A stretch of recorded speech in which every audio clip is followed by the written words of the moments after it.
Kwa sababu wakikosana watu wawili, huyu amekumwagia mboga, wewe mwaga sima, inaonekana kwamba wewe mwenye akili umemwiga asiyekuwa na akili, si ndio?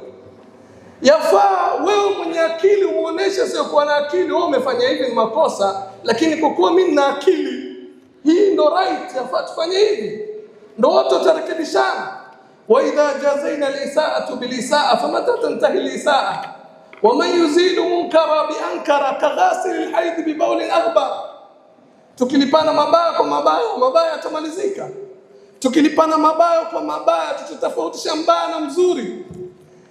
Kitu kizuri ni wewe mzuri umbadilishe mbaya awe mzuri, lakini kitu kibaya ni mbaya kubadilisha wewe mzuri umuige yeye katika mabaya. Hicho ndio kitu kibaya. 3, wata'fu amman dhalamak, na umsamehe aliyokudhulumu. Misingi ya tabia nzuri. 4, watuhsina ila man asaa ilaik, na umfanyie mazuri aliyokufanyia mabaya.